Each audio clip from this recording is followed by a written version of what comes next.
Вы смотрите итоговый выпуск новостей. О самых заметных событиях понедельника, 5 июля, вы узнаете из материалов наших корреспондентов. В студии Сергей Михедов. Здравствуйте. Коротко о темах выпуска.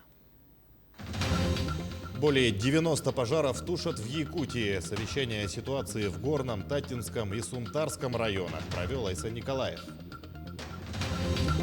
Отдохнуть безопасно. В Якутске начали работать первые ковид-фри зоны. В местах общепита расскажем, как туда попасть. Куда пойти учиться? Ярмарка вузов прошла в Якутске. Абитуриенты пообщались с представителями приемных комиссий. А школьники в Западной Якутии побывали в экспедиции. Озвучим подробности четырехдневного сплава по реке Лени. До старта игр Манчары остается один день. Сборная Нерюнгринского района услышала напутственные слова от главы.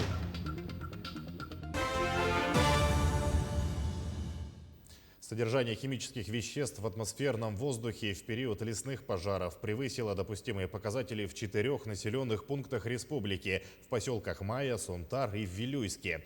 Также в Якутске 2 пробы предельно допустимой концентрации по взвешенным частицам показали результаты выше нормы. Всего специалисты исследовали 29 проб.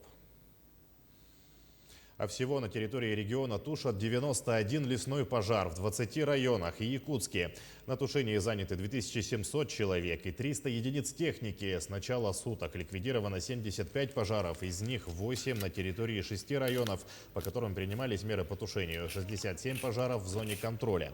Напоминаем, что с 1 июля введено ограничение пребывания граждан в лесах и въезда в них транспортных средств, проведения в лесах определенных видов работ в целях пожарной безопасности.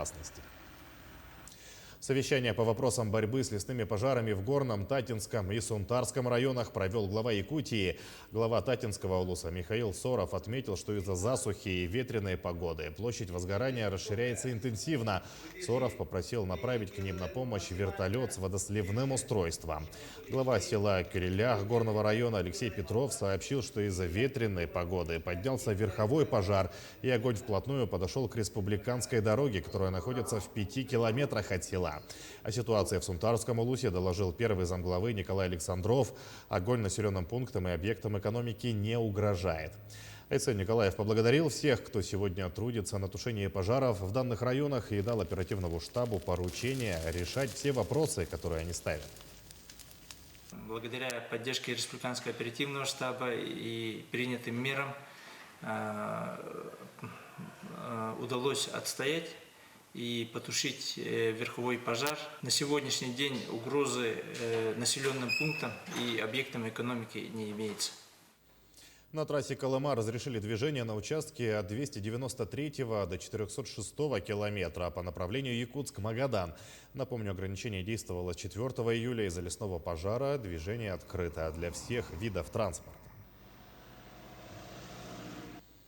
Из-за лесных пожаров загрязняющие вещества в воздухе превышают предельно допустимую концентрацию в Якутске. Так, пробы атмосферного воздуха по взвешенным частицам составили 0,53 миллиграммов на кубический метр. Сейчас к эпидобстановке. Число подтвержденных случаев заражения коронавирусом в России возросло за сутки почти на 24,5 тысячи. Это максимум с 15 января, следует из данных оперштаба страны. Рекордное количество смертей от коронавируса в России фиксируют уже 5-й день подряд. По словам заммэра Москвы Анастасии Раковой, главной причиной резкой вспышки заболеваемости в столице стало распространение нового штамма. К сожалению, жертвой последствий коронавируса стал народный артист России Владимир Меньшов. Он скончался на 82-м году жизни, сообщается на сайте Мосфильма. О том, что режиссер заразился, стало известно 26 июня. При этом уточнялось, что болезнь протекает в легкой форме. Всего на счету Владимира Меньшова 120 ролей в кино. Он обладатель «Оскара» как режиссер фильма «Москва слезам не верит». Также Меньшов снял знаменитые комедии «Любовь и голуби», «Ширли-мырли» и другие. Обеспокоенность увеличением числа тяжелых больных выразил глава Якутии. Их сегодня 75. В регионе в последней неделе вакцинация идет усиленными темпами. Однако в ряде районов привито менее 50% от плана. В этих 11 районах наблюдается наиболее сложная ситуация. Об этом сообщил Айсен Николаев на очередном совещании оперативного штаба республики. Обстановку по коронавирусу глава назвал стабильной. Ежедневно выявляется до 100 новых случаев. А за минувшие сутки в регионе ковид заболели 99 человек, из них в Якутске 51. В Алданском и Ленском районах по 5, в Верхневилюйском, Мирнинском и Нерюнгринском по 4, в Жиганском, Усть-Алданском и Хангаласском по 3. Еще в 11 районах 1-2 заболевших. За сутки лаборатории провели более 1300 исследований на ковид. Всего в республику поступило 268 тысяч доз вакцин. Первую прививку получили 216 тысяч человек, вторую – 176 тысяч якутян. Использовано более 80% от вакцины, поступившей в республику. Необходимо обратить внимание на то, что в случае, если на тесте оказывается соответствующий штамм неизвестного характера, то, соответственно, мы направляем его в лабораторию Новосибирска «Вектор» для определения вида штамма. Сегодня на территории республики циркулирует ряд различных видов иностранных штаммов. К сожалению, за неделю увеличилось количество по сравнению с прошлой неделей, как количество тяжелых больных, так и летальных случаев на территории нашей республики. Посещать административные здания государственной власти в столице республики с 5 июля могут только вакцинированные против коронавируса лица. Об этом также сообщила Ольга Балабкина. Допускаются граждане, имеющие медотвод, получившие первый компонент вакцины и при наличии отрицательного ПЦР-теста, срок которого не более 3 суток. В столице Якутии начали работать первые ковид-фри зоны. В местах общепита, по словам специалистов Минпреда, первые такие зоны открыли ночные заведения. Как туда попасть, выяснял Дмитрий Тымыров. В конце прошлой недели в столице региона 5 объектов общепита открыли зоны, свободные от коронавируса, где не действуют ограничения. На этой неделе этот список пополнился. По словам руководства Министерства предпринимательства, ковид-фри зоны в основном начали открывать ночные заведения. Кроме того, сейчас на подходе подписанию, присоединению к данному соглашению новых объектов, спортивных объектов, это фитнес-клубы. Заявки уже в наше министерство направляются, и за более подробной информацией можно обратиться на сайт нашего Министерства предпринимательства, где размещен реестр COVID-Free Zone. Между тем, жители и гости столицы разделились на 2 лагеря. Кто-то одобряет это, кто-то против новых правил. Ведь некоторые люди не привиты из-за состояния здоровья и не могут получить вакцину, а другие, наоборот, рады, что часть заведений будут без ограничений. Ну, те, кто вакцинировались, им-то хорошо будет. А тем, кто не вакцинировался, наверное, придется вакцинироваться им. Я вообще против такой системы, потому что, допустим, у меня медотвод, и вакцины у меня нет, но также охота отдыхать, сейчас тем более лето. Я за, хорошо, но потому что меньше людей будут заражаться в кафе. Ну, лучше так, когда пускают ПЦР и с этим, с прививкой. Как сообщили в Министерстве предпринимательства, новый порядок работы не нарушает законы о персональных данных. Так что граждане при предъявлении QR-кодов не должны бояться этого. Ну, как вы видите, я вот специальный пример привожу. Здесь личных персональных данных гражданина полностью не раскрывается. Присутствует только первая буква фамилии, первая буква имени, первая буква отчества.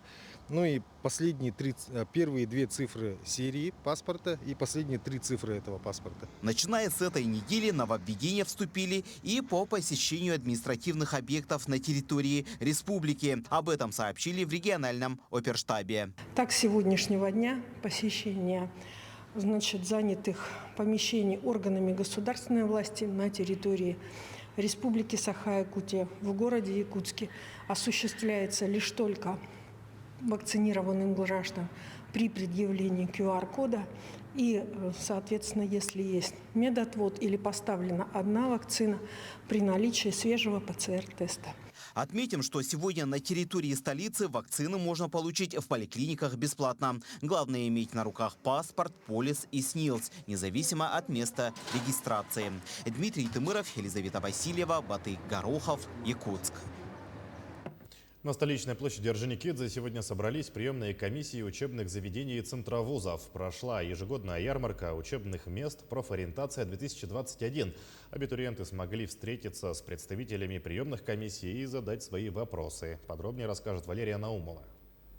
Все профессии нужны, все профессии важны. Каждому с детства знакома эта поговорка. Но также все знают, что из года в год существует список актуальных вакансий. Для того, чтобы абитуриент не заблудился в этом списке, и существует ежегодная ярмарка профориентации, на которой высшие учебные заведения рассказывают о специальностях в их вузах. Мероприятие открытое для всей республики, на которое приходят абитуриенты, родители, бабушки, дедушки, те, кто только учится в школе в разных классах. И они здесь имеют возможность встретиться с образовательными организациями. Ну, вроде бы ничего особенного. Приходят представители колледжей, техникумов, вузов и не только нашей республики. В этом году в мероприятии задействованы около 40 участников. Из них 40% это вузы, а остальные – колледжи и техникумы республики. Есть представители из Красноярска, Хабаровска, Владивостока и даже из Китая. Важно, что впервые в ярмарке приняли участие профориентаторы из Республиканского центра психолого-медико-социального сопровождения, Республиканского ресурсного центра «Юные якутяне» и Центра опережающей профессиональной подготовки.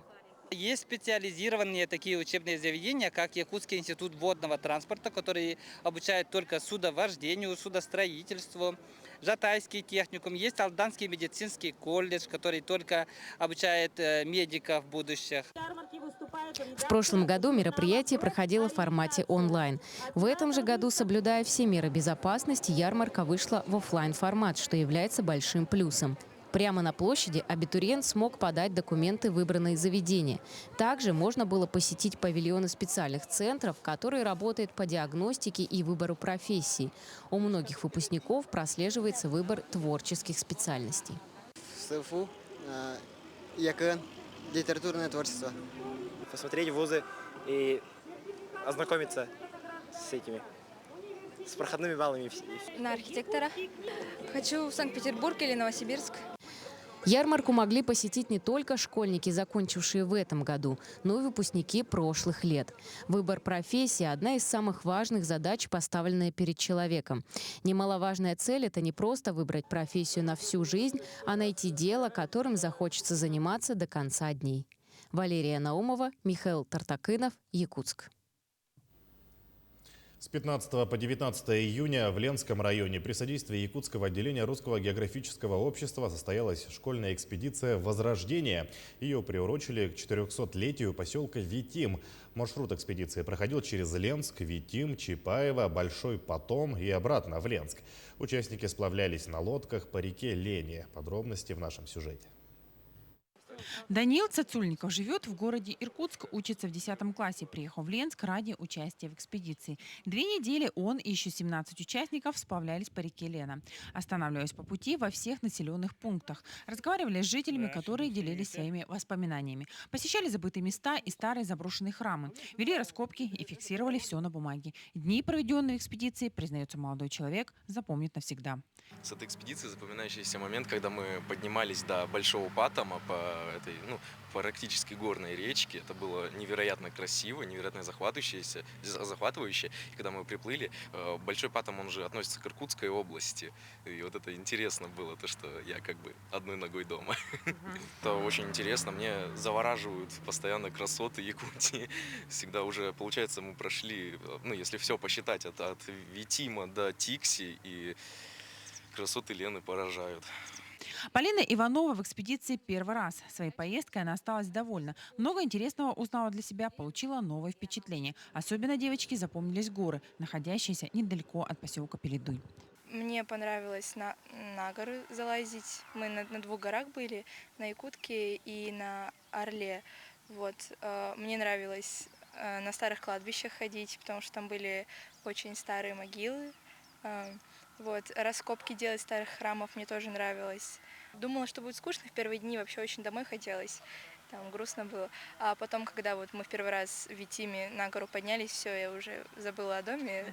Мне все нравилось, ожидания полностью оправдались, и я бы еще раз съездила, если появится возможность. Всего в составе экспедиции было 18 человек, 7 из них взрослые. Это педагоги, организаторы и руководитель Возрождения, настоятель храма святителя Иннокентия протоиерей Анатолий Астафьев. Мы трудимся вместе с детьми над восстановлением истории нашего края, истории Приления, истории православия в Прилении. Уже несколько лет мы ездим с детьми, реализуем проект, который называется «Храмы Приления». То есть цель этого проекта – мы должны собрать все сведения о тех храмах, которые стояли по руслу реки Лена.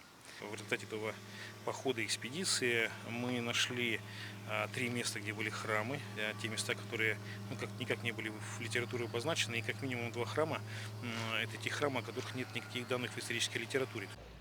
Экспедиция прошла в 13-й раз. Эта поездка стала завершающей в проекте «Храма Приления». По ее итогам будет написана очередная историческая статья. В планах на следующий год у организаторов экспедиции пройти путем Ерофея Хабарова от Киренска до Хабаровска. Светлана Балеева, Виталий Андреев, Минск. Более 1400 человек готовятся к открытию спартакиады по национальным видам спорта «Игры Манчары». Участие в церемонии открытия примут 500 детей, 700 представителей молодежи и взрослого населения, а также 246 человек из Якутска, в числе которых организаторы, артисты и коллективы. Все они ежедневно, днями и ночами готовятся к открытию такого масштабного мероприятия, говорится в сообщении пресс-службы соревнований. Напомним, спартакиада по национальным видам спорта «Игры Манчары» пройдет с 6 по 11 июля, а церемонию открытия, как и соревнования, покажут наши каналы. Сегодня командную комиссию прошли участники игр из Горного, Улуса и Северные районы. Игры будут обслуживать более 250 судей по 11 видам спорта. По итогам соревнований вся информация ежедневно будет размещаться на специальных счетах. Также в связи с уменьшением количества участников по отдельным видам спорта не станут выявлять победителей. Основные виды остались в том же формате, как и предыдущие игры. Просто в некоторых видах там добавили юниорские группы. Например, по стрельбе из традиционного лука, ну и в некоторых других видах. Сборная команда Нерюнгринского района отправилась к месту проведения соревнований на поезде. Накануне тренеры и спортсмены, которые будут защищать честь Южной Якутии, встретились в здании администрации с главой района и представителями СМИ. Какие напутствия услышали участники игр, знает Екатерина Павлова. 31 спортсмен, 5 тренеров, 2 из которых тренеры-спортсмены будут бороться за победу в таких соревнованиях спорта, как легкая атлетика, национальное многоборье, северное многоборье, борьба хапсагай, гиревой спорт, пулевая стрельба и стрельба из лука. Наш Нерюнгринский район на играх Манчары по стрельбе из лука мы участвуем с 2009 года. Состав был у нас полный. На данный момент у нас отсеялось 2 человека. Ну, с работы не отпустили, получается. А подготовка у нас прошла хорошо, сборы прошли. Район предоставил нам луки, новые луки купили 6 штук. Нерюнгринские спортсмены упорно готовились к играм на протяжении 2 лет. Большую работу провели тренеры. Оперштаб района, оценив ситуацию с ковид, принял решение сформировать и направить команду на спартакиаду при условии жесткого соблюдения всех санитарных норм и требований. Команда вакцинирована и накануне выезда прошла контрольное тестирование на коронавирус. Обязательно я поеду в сопровождении нашей команды. Чуть попозже присоединюсь на открытии буду, потому что игры в этом году проводятся в необычном формате, без зрителей. Я поэтому намерен один. В одном, как если зрителей не будет, сам лично поддерживать наших ребят, болеть за них яростно, и качественно. И поэтому, конечно, должен быть рядом с командой для решения каких-то там вопросов, возможно, спорных и так далее. Хотя представители тоже у нас будут, но я считаю, что глава должен быть с командой. Игры Манчары – крупнейшее спортивное событие Якутии. И нерюнгринцы ждут своих земляков с большими победами. Екатерина Павлова, Захар Головин, Нерюнгри. 15 воркаут-площадок установят в этом году в Якутске и пригороде. Помимо уличных спортивных мини-комплексов появятся специальные площадки для людей с инвалидностью, а также велопарковки. Их установят за счет городского бюджета. За 5 лет таких площадок должно стать 75.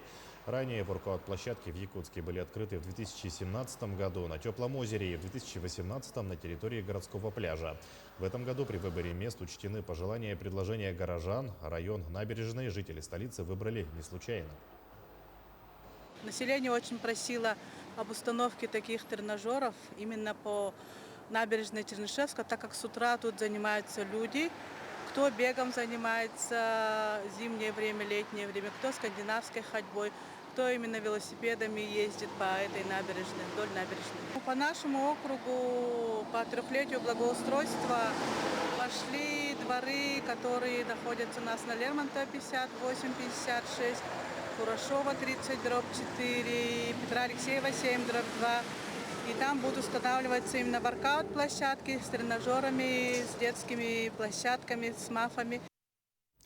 Таким наши корреспонденты увидели уходящий день. Не забывайте о безопасности, носите маску, соблюдайте безопасную дистанцию, а еще лучше получите вакцину. Всего доброго и до свидания.